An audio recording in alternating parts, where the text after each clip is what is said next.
Well, I'm an infectious disease specialist in Toronto. I specialize in women and HIV, and I do research in women and HIV in Toronto. And about 3 years ago, I was invited by the Saskatchewan Prevention Institute to talk in Saskatchewan with a group of colleagues on HIV and pregnancy. So we did that that talk was televised. I gave a nice talk on HIV and pregnancy, but very much from an Ontario model, where my patients come to each clinic visit every month.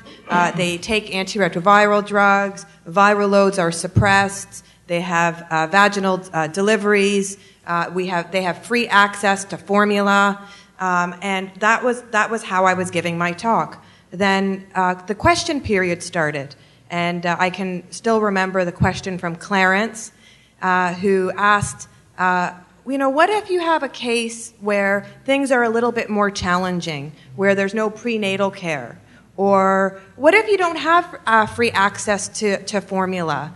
What if a client doesn't want to get access to care because there's fears of Child Protection Agency? What would you do in those cases? So that's when I decided I had to come out and see what was going on in Saskatchewan. I did a preceptorship 2.5 years ago with Dr. Lanois in Prince Albert.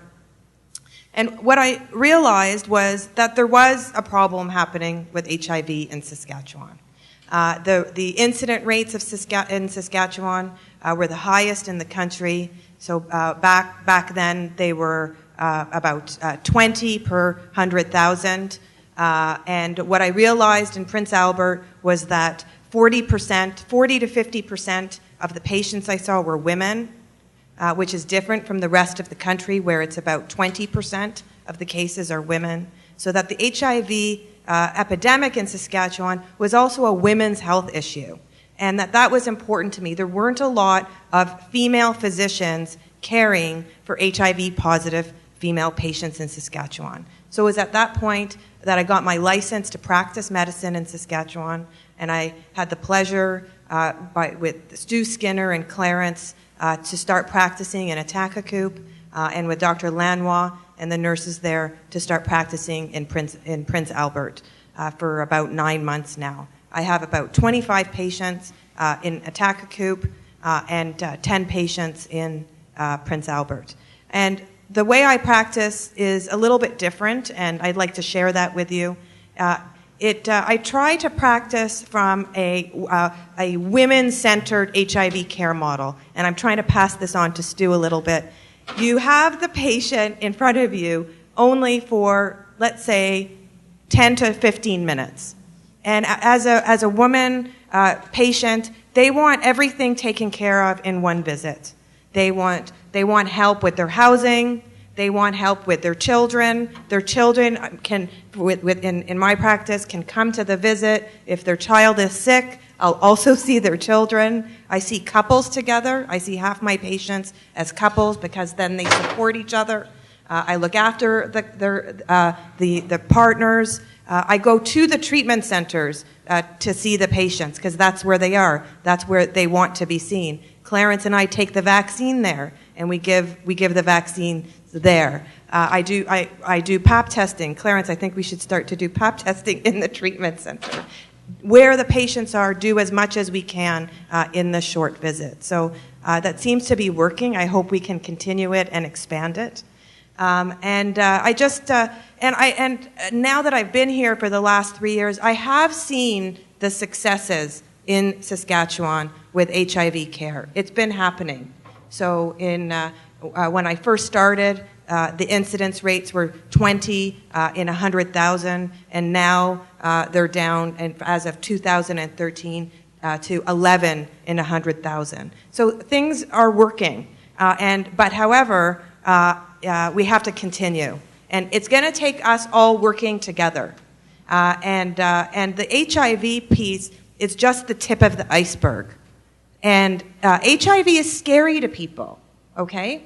And what HIV does is it allows us to get public forums and to teach about HIV, okay? And because, see, in Ontario, with my patients, I'm able to start antiretroviral therapy in my patients and counsel them that their life expectancy now is near that of the general population, with life expectancies out to 50, 60 years from diagnosis, and that they can plan safe pregnancies, be on the antiretroviral therapy with no transmission to their babies, and live healthy lives. And that's possible here too, and it's starting. So, and use those stories, use the power of the fear of HIV, but also the hope of HIV to start also addressing the other issues where HIV is coming from. There's the hepatitis C that we haven't started to address and that we need to.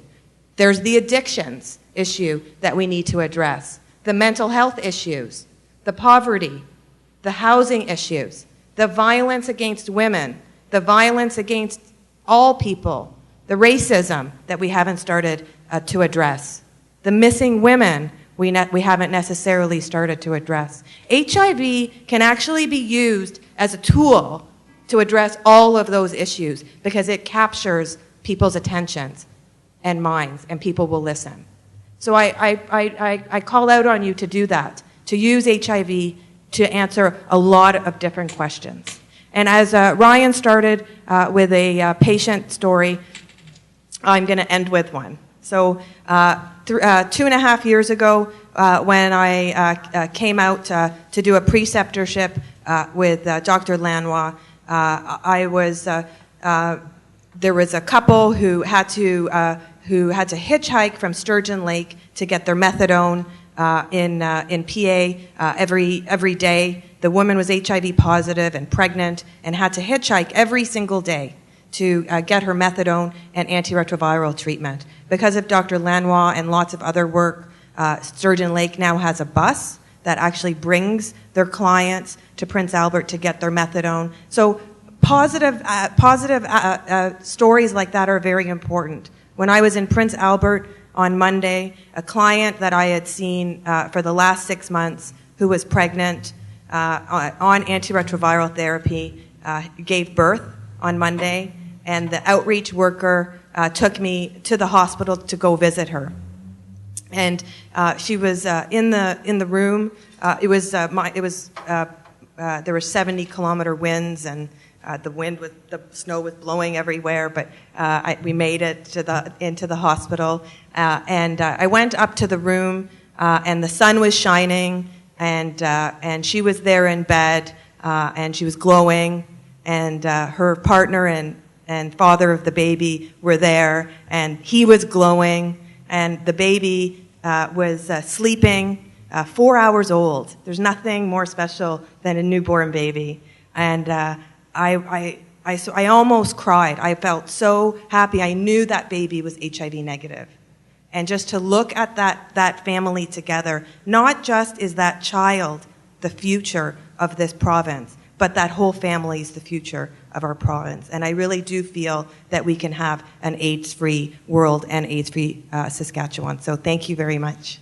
I'd first like to thank Elder Lillian Piapot for starting off our day in such a good way. So thank you. I'd also like to thank Chief Thomas for giving some opening remarks for our public session today. So thank you. And I'd like to thank the Minister. Minister Dustin Duncan also came this morning to open our session. So that was fantastic for us also. I'd like to thank our sponsors, which are all listed here, which the day today wouldn't have been possible without. The day in this session wouldn't have been possible also without the leadership of SHARE, the Saskatchewan HIV/AIDS research endeavor, Stryker Calvez, who did a lot of the work, and Ryan Miley and Ryan Miley, and Chris Stewart, Michael Schwand, Steve Sanch from SHARE, who really who made it this day possible. And did I miss anybody? And also for our speakers tonight and for the day. So thank you to Ryan, to Dr. Julio Montana, thank you, Margaret, and thank you to all of you for coming today. Have a good night.